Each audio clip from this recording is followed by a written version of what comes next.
Hi everyone, this is Miss Tang, and today we will be finding meanings of words. So this is what we are learning to do. So we're learning to use context clues in the piece of text to find word meanings. So this is our success criteria. So to be successful, you will be able to find an explanation of the word meaning in the sentence.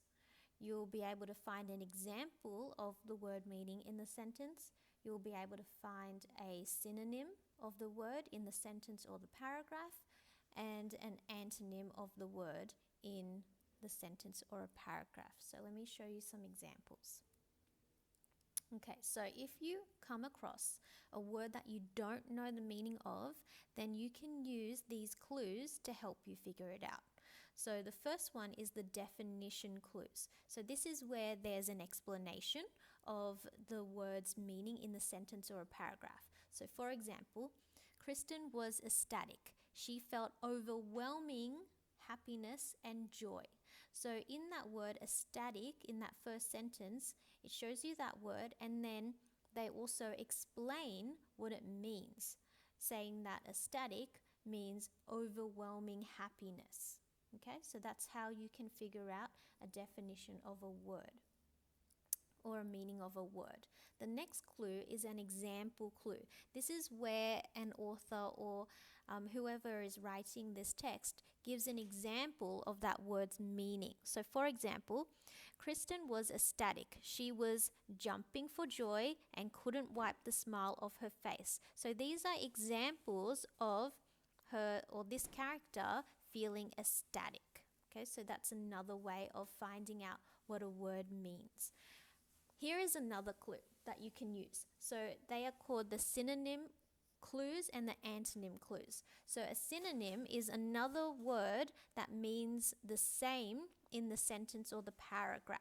So we've got Kristen was ecstatic. She was thrilled to win the prize. So ecstatic and thrilled are words that mean the same thing. So that's why they're synonym clues. Or you can find antonym clues as well. So an antonym is something that means the opposite in the sentence or the paragraph. So for example, earlier Kristen felt sad. After winning the prize, she was ecstatic. So do you see how they're the opposites?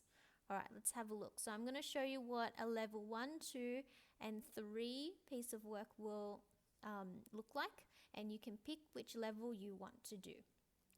All right, let's have a look. So I'd like everyone to try a level 2. If you feel like it is challenging, then you can go and do the level 1 first. Okay? All right, let's have a look. Level 2. So this is a piece of text on tennis. And these are the questions that you are going to answer, and then there is a challenge that you can do.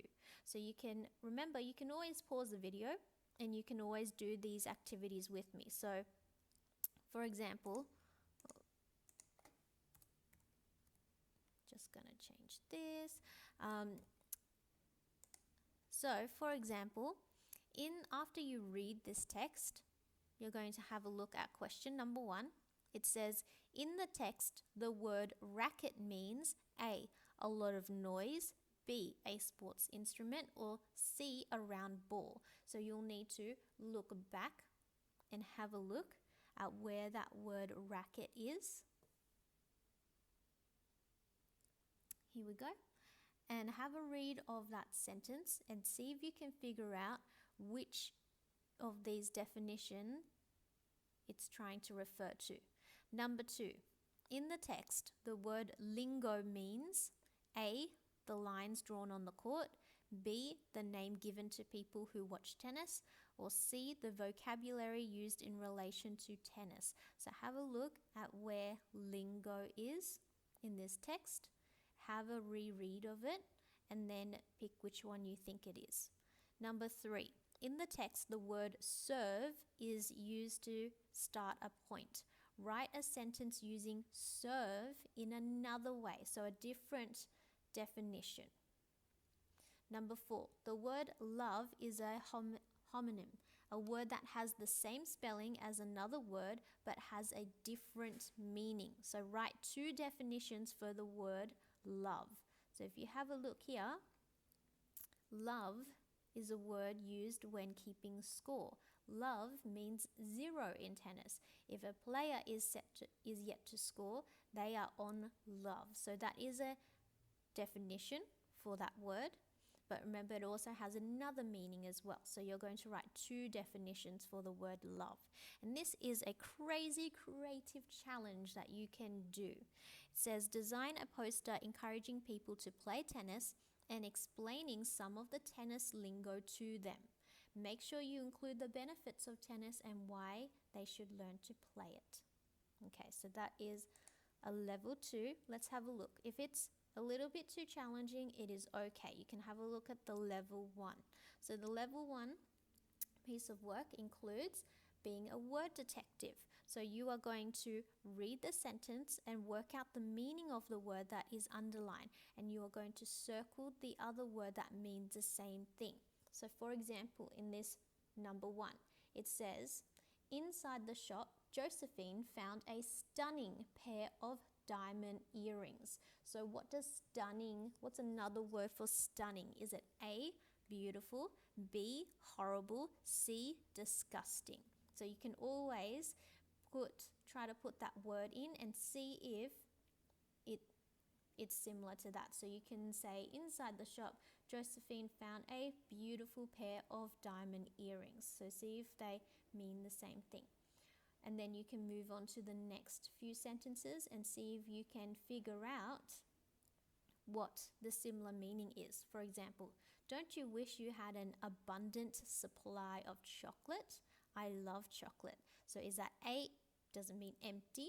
Does it mean don't you wish you had an empty supply of chocolate? Or B, plentiful supply of chocolate? Or C, a reluctant supply of chocolate? So see if you can figure out which one it is. All right, this is for level 3, an extension if you would like a challenge. So this is what you need to do. You are going to read. So it could be a book that you're reading. It could be something else that you want to have a read, and you're going to have a look and see if you can come across a word that you do not know the meaning of. And then you're going to write it in. You're going to find the clues in the text and then write down what do you think it means, and then you can check it by either looking through a dictionary, or you can have a look on Google and search for what the word meaning is. All right, good luck.